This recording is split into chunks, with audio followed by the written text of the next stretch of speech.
नमस्कार दर्शकवृन्द, हामी कैलाश खबरको विशेष बसाइमा छौँ।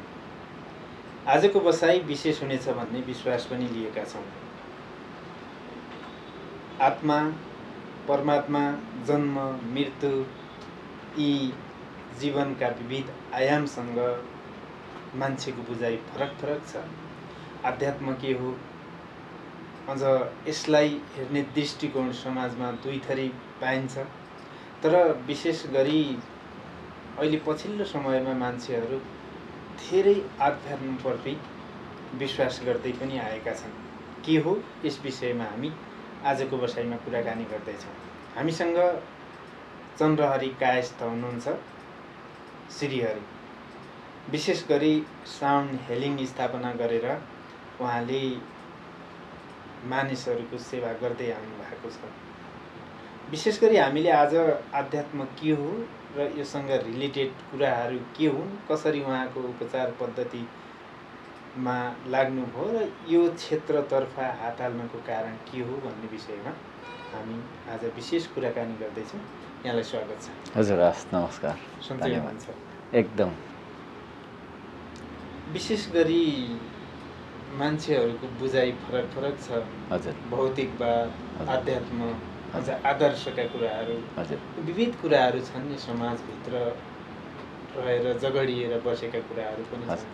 हजुर, कहिलेकाहीँ मायाका कुराहरू हुन्छन्, परमात्माका कुराहरू हुन्छन्, जन्म हुन्छ, मृत्यु हुन्छ, त्यो स्वाभाविक प्रक्रिया। तर पुनर्जन्म हुन्छ भन्ने पनि कुराहरू छन्। म यहीँबाट उत्थान गरेँ कि खासमा यो अध्यात्म भने के रहेछ? अध्यात्म यो शब्दमै हजुरको प्रश्नको जवाब छ। अध्यात्म, अधिक प्लस आत्मा, अध्यात्म यानि कि आफ्नो गहिराइमा खोज गर्ने, आफ्नो समीपमा पुग्ने जुन एउटा खोज छ। जसले प्रश्न गरिन्छ नि, म को हुँ? यो प्रश्न सोद्धा त सिम्पल जस्तो लाग्छ, तर जुन म भन्ने तत्त्व छ, यो तत्त्वको पत्तो पाउन बहुत गहिरो कुरा छ।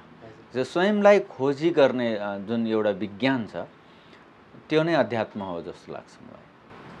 किन यसप्रति मान्छेको बुझाइ फरक फरक हुन्छ?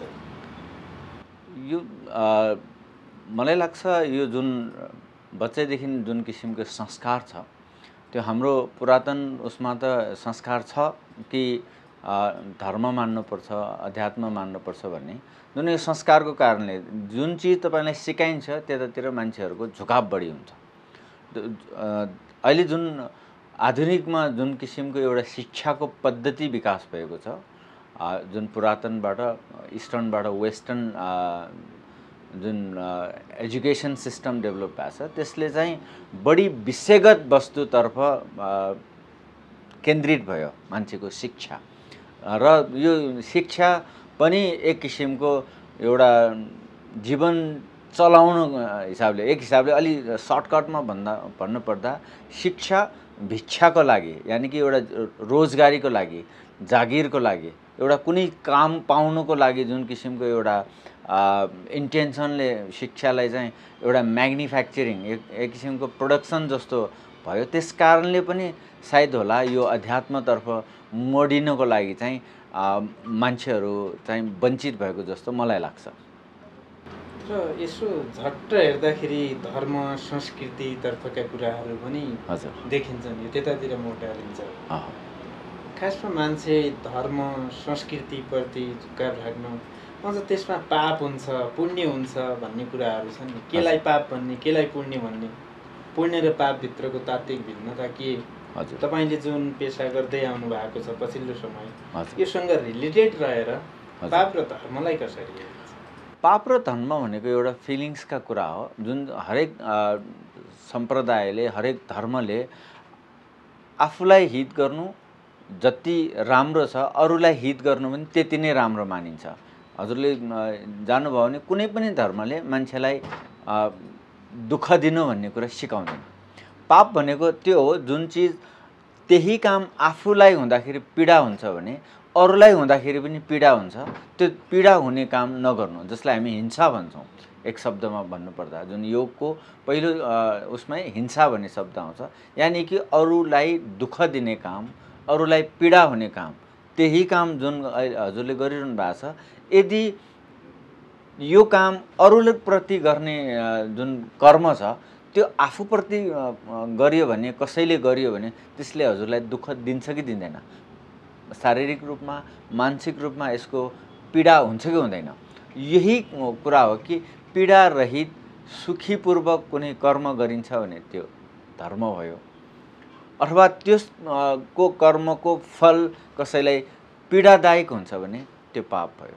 यो मेरो बुझाइमा यो पाप र धर्म यही जस्तो लाग्छ।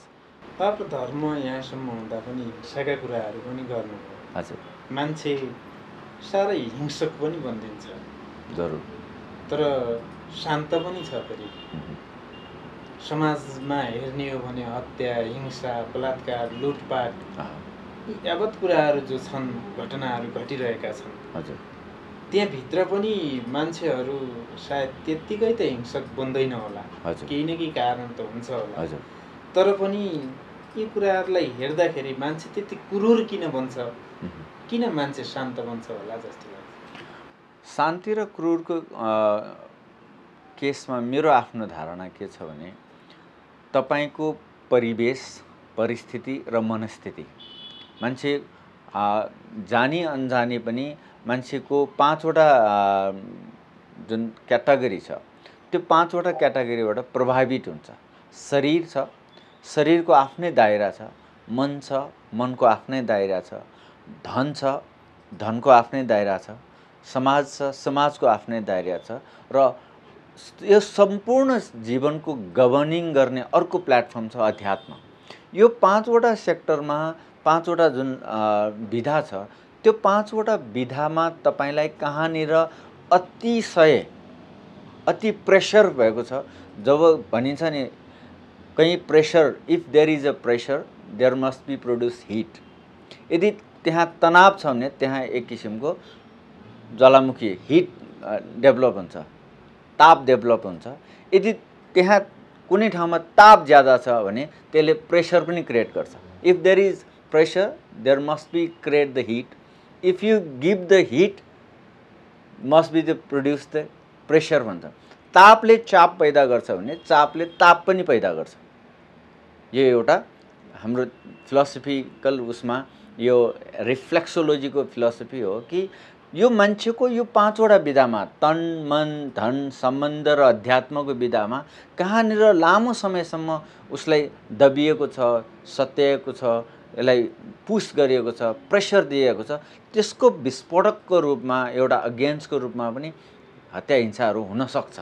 Main is burn free but everywhere he is in chain भन्छ नि। स्वतन्त्र जन्मिएको मान्छे जहाँ तहीँ जगडिएर रहेको छ भन्छ। हजुर, यति धेरै लाभ लिनु, यति धेरै लोभ पलाउनु, अझ हिंसक बन्नु, त्यसभित्र रहेका कतिपय बेला बलि चढाइन्छ मन्दिरहरूमा या कुनै भगवानका नाममा चढाइन्छ। यो आध्यात्म पनि कतै कतै भगवानसँग सम्बन्धित नै छ। तर यसलाई भौतिकवादीहरूले त मान्दैन। हिंसक वास्तवमा मानव जुन परमात्माको मानौँ या नमानौँ, हामी एक यो प्रकृतिको एक कृति हो। मान्छे पनि जस्तै जनावर, पशु पक्षी भने जस्तै मान्छे पनि कृति हो। यो मेरो आफ्नो धारणा हो। के कस्ता विज्ञान छ मलाई त्यति थाहा भएन। तर मान्छेले जति पनि बलिहरू चढाएको छ अब भगवानको नाममा, त्यसको पछाडि आफ्नै स्वार्थ पुरा गर्नको लागि मात्र हो जस्तो लाग्छ मलाई। किनकि एउटा फिलोसफीको भनाइ छ, जो लोग पास पास है उसे हम बुरा कहते हैं, जिसे कभी देखा तक नहीं उसी को हम खुदा कहते हैं। जो हामी नजिकै छौँ, प्रेम गर्नुपर्ने व्यक्तिलाई हामी घृणा गर्छौँ, जो जसलाई देखेकै छैन त्यसैलाई पूजा गर्छौँ भनिन्छ। यदि ढुङ्गालाई जति श्रद्धाले पुज्छौँ त्यति हामी मान्छेलाई श्रद्धा गर्ने हो, प्रेम गऱ्यौँ भने हर मान्छेभित्र त भगवान त निहित छ भनेर भनिन्छ। त्यसकारणले अध्यात्म नै परमात्माको एक रूप हो कि मान्छेको शरीर नै एक देवालय मानिन्छ, शिवालय मानिन्छ। यसको पछाडि फिलोसफी त जरुर नै छ नै। जो अब हत्या हिंसाको पछाडि धर्मको नाममा, देवी देवताको नाममा भन्ने केसमा म यसमा चाहिँ ठोस यस्तै हो भनेर मेरो आफ्नो धारणा छैन, किनकि यो पुरातनबाट चलिआएको कुरा कुनै कारणले चल्यो होला, त्यो आफ्नो ठाउँमा छ। तर मेरो फिलोसफी, म एउटा श्रीहरि यानि कि मन र मस्तिष्क को जोडलाई लिएर सरल र तरल रूपमा जीवनयापन गर्ने हो भने हत्या हिंसाको आवश्यकता छैन। एक थरी मानिसले भगवान हुँदैन भन्छ, अर्को थरी मान्छे भगवान छ भन्छ। हजुर। एक थरी मान्छेले पुनर्जन्म हुँदैन, एकचोटि जन्म त सिद्धि हो, यसको अन्त्येष्टि हुन्छ भन्छ। हजुर। तर अन्त्येष्टि भइसकेपछि पनि हजुर पुनर्जन्म हुन्छ भन्छ। हजुर। तपाईको दृष्टिकोणमा पुनर्जन्म हुन्छ कि हुँदैन? यो अब अध्ययनको क्रममा, प्यारासाइकोलोजीले अध्ययनको क्रममा पुनर्जन्म हुन्छ भन्ने पुष्टि भइसकेको छ। प्यारासाइकोलोजी यानि कि परामानव विज्ञान एउटा विज्ञान हो जसमा डाक्टर रेमोन्ड मूडीले उहाँले एउटा बुक लेख्नु भएको छ, लाइफ आफ्टर लाइफ। उहाँको 175 वटा देशको प्यारासाइकोलोजिस्ट साइन्टिस्टहरूलाई राखेर व्यक्तिहरूको सँग खोज अनुसन्धान गर्दाखेरि 175 वटा देशको विभिन्न भाषाहरू भन्दा पनि बढी भाषा बोलेको व्यक्तिहरूको यो हिप्नोथेरापीबाट यो पाइएको छ। यहाँले इभन नेपालमा पनि अहिले यो हिप्नोथेरापीहरू सुरु भइसकेको छ कि पास्ट लाइफ हुन्छ, पुनर्जन्म हुन्छ।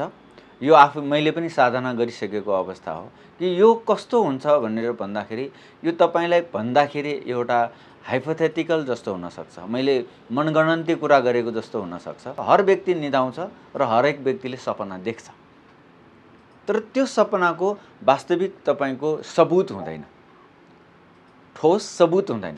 तर जुन पुनर्जन्मको कहानीको केसमा रिसर्चले के बतायो भने जो व्यक्तिले उसलाई जुन पुनर्जन्मको कहानी बताउँदाखेरि उसले समय दिएको, स्थान दिएको, नाम दिएको आधारमा चाहिँ त्यो व्यक्तिको रिसर्च गर्दै जाँदाखेरि सम्बन्धित व्यक्ति सम्बन्धित ठाउँमा सम्बन्धित नामकै आमा बाउबाट सम्बन्धित नै व्यक्तिको रूपबाट चाहिँ त्यो जन्म पुरा गरेर अर्को जन्म पाएको केसेसमा यस्तो थुप्रै घटनाहरू। त्यसकारणले पुनर्जन्म भन्ने कुरामा म विश्वास होइन, मैले अनुभव गरेको छु।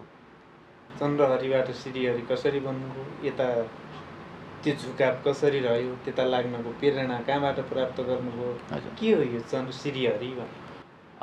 यो बहुत नै महत्त्वपूर्ण प्रश्न हो मेरो लागि कि चन्द्रहरि कायस्थ यो मेरो यो बुवाले दिएको नाम यानि कि यो समाजमा चलेको नाम हो। श्रीहरि जुन मेरो साधनाबाट मैले लगभग 80 भन्दा बढी इन्स्टिट्युसनहरूबाट, गुरुहरूबाट, त्यसो शिक्षालयहरूबाट, ज्ञानका शिक्षालयहरूबाट चाहिँ साधना, ध्यान र तपका साधना गर्ने अवसर मिलेको छ। त्यही क्रममा जुन भक्तपुरलाई मैले एउटा साधना स्थल बनाएँ 12 वर्षसम्म कि आफूले जानेको कुराहरू अरूलाई सेयर गर्ने र गर्दै जाने क्रममा जुन ध्यान साधना गर्ने क्रममा चाहिँ ममा एउटा के एउटा भित्रबाट ज्ञान प्रस्फुरित भयो भने मान्छे सबै शक्तिबाट चलेको छ। शक्तिको कुरामा चाहिँ मैले अघि पनि राखेँ, तन, मन र आत्मा। हामीसँग 3टा शक्ति छ। त्यो 3टा शक्तिमध्ये एकदम फिजिकल्ली देखिने र भावमा जान्न सक्ने भनेको तन र मन। शरीर देखिन्छ तर हाम्रो भाव व्यक्त गर्न सकिन्छ आवाजबाट, हावभावबाट। तर यो माइन्ड एन्ड हार्ट जुन मनमा ज्ञानका कुराहरू हुन्छ, विचारका कुराहरू हुन्छ, तर्कका शक्तिहरू हुन्छ, यसलाई एक सिम्बोलको रूपमा, सिम्बोल यानि कि प्रतीकात्मक रूपमा श्री भनेर राखेको छ। जसरी हामी कसैलाई पनि सम्बोधन गर्नु पर्यो भने श्री भनेर सम्बोधन गर्छ। श्रीको अर्थ तपाईँ जीवित टाउको हुनुहुन्छ, यो सर हैन, टाउको प्रतीक हो। जस्तो हामी अहिले त हामी कहाँ छैन, जस्तो श्रीपेज भनिन्छ, श्रीपेज टाउकोमा लगाइन्छ, ताज भनिन्छ। ताजको अर्थ हामी मान्ने सरलाई मानिन्छ, यो ज्ञानको प्रतीक हो। श्री अर्को हाम्रो मान्यताको रूपमा लिने हो भने श्री भनेको लक्ष्मीको प्रतीक हो, सिम्बोलिक। हामी धनको प्रतीक पनि मान्छौँ। त्यो यो वस्तुगतमा गयो भने धन हुन्छ, आध्यात्मिक गतमा गयो भने ज्ञान बन्छ, यो प्रतीक हो। त्यो अनि हामीसँग अर्को हरि भन्ने तत्त्व छ। जसो हामी कसैलाई भन्छौँ कि कोही व्यक्ति क्रूर भयो भने त यसको हृदयमा हरि नै छैन रहेछ भन्छौँ नि। हरि यानि कि एउटा अपरेटिङ गड जुन विष्णुको प्रतीक हो, प्रेमको प्रतीक हो, जसले आमाको प्रतीक हो कि यसले अपरेट गर्ने काम गर्छ। त्यसैले श्री र हरि हामी यदि दिल र दिमागलाई ब्यालेन्सको अर्थ चेतना हो। जो हामी आत्मतत्त्व त्यही नै, त्यसै कारणले नै तन र मन सँगसँगै माइन्ड र हार्ट सँगसँगै यदि त्यसमा चेतना जोड्यौँ, होस जोड्यौँ भने त्यो आध्यात्मिक बन्छ भन्ने भावका साथ नै यो श्रीहरि मलाई एक किसिमको ध्यानबाट उत्प्रेरित भएको एउटा सिम्बल हो। यो श्रीहरि मैले आफूलाई नाम राखेको छु। श्रीहरि म मात्रै होइन, श्रीहरि हजुर पनि हुनुहुन्छ। यहाँ जति पनि हेरिराख्नु भएको छ उहाँहरूले अन्वेषण गर्नुहुन्छ कि मेरो तन मेरो आमा बुवाको प्रेमको कारणले, उहाँहरूको समझदारीको कारणले गर्दा बनेको। हामी कार्यक्रमको अन्तमा छौँ। अन्तमा यहाँ साउन्ड हिलिङ जुन स्थापना गरिरहनु भएको छ त्यो के उद्देश्यका साथ स्थापना गर्नुभयो र अहिलेसम्म कतिले सेवा लिए? यो साउन्ड हिलिङ एउटा मेरो विभिन्न थेरापिटिकल सिस्टममध्ये अहिलेसम्म संसारमा अलिक प्रचलित र लेटेस्ट थेरापी सिस्टम हो। त्यो साउन्ड हिलिङ एउटा चक्रसँग सम्बन्धित छ, ऊर्जाका केन्द्रहरूसँग सम्बन्धित छ, यो साइकोलोजी र प्यारासाइकोलोजीसँग सम्बन्धित छ, अध्यात्म र विज्ञानसँग सम्बन्धित भएको कारणले म यसमा अहिले अलिक बढी प्रभावित मतलब यसमा लालायित भएको छु र मान्छेलाई तुरुन्तै यसको चाहिँ जुन इफेक्ट, तुरुन्तै यसको असर चाहिँ विदिन अ सेकेन्डमै दिने भएको कारणले गर्दा यसमा चाहिँ अहिले लागिरहेको छु। र यो हजुरलाई पहिलाको एपिसोडहरूमा पनि मैले निवेदन गरिसकेँ। लगभग 26वटा भन्दा बढी देशमा आफै फिजिकल्ली नै उपलब्ध भएर यो ज्ञान बाँड्ने र अनुभव गराउने अवसर पाएको छ भने लगभग 150वटा देशका व्यक्तिहरूलाई यो ज्ञानको विषयमा, यो ध्यानको विषयमा, योगको विषयमा र विभिन्न थेरापिटिकल सिस्टमको विषयमा एक्सप्लोर गर्ने चाहिँ अवसर पाएको छ। त्यसकारणले पनि नेपाल जस्तो सानो र चिटिक्क परेको देश अनि धर्म संस्कृतिले सम्पन्न देश मैले अन्त छ जस्तो चाहिँ मलाई लागेन। त्यसमध्ये पनि भक्तपुर हामी जहाँ बसिरहेका छौँ, भक्तहरूको पुर जहाँ भक्तहरू बस्छ, त्यो भक्तहरूले सृजित गरेको भक्तपुरमा बस्न पाउँदा जुन किसिमको एउटा स्पिरिचुअल साधना मैले 12 वर्ष मैले आफ्नो अध्यात्म साधना यतै पनि गर्ने अवसर पाएँ। तर यो ठाउँ चाहिँ यो देवभूमि, पुण्यभूमि चाहिँ मैले अनुभव गरेको छु। दर्शकवृन्द, आज हामीले साउन्ड हिलिङ अथवा त्यो स्थापना गरेर मान्छेलाई ज्ञानगुणका कुरा सुनाउन, बुझाउन र अझ ज्ञान दिन आवश्यक छ भन्ने उद्देश्य बोकेर यहाँले साउन्ड हिलिङ स्थापना गर्नुभयो। चन्द्रहरि कायस्थसँग कुराकानी गऱ्यौँ। उहाँ श्रीहरि भनेर विशेष गरी आफूलाई परिचय दिन र चिनाउन चाहनुहुन्छ। हामीले अन्तरङ्ग कुराकानी गऱ्यौँ।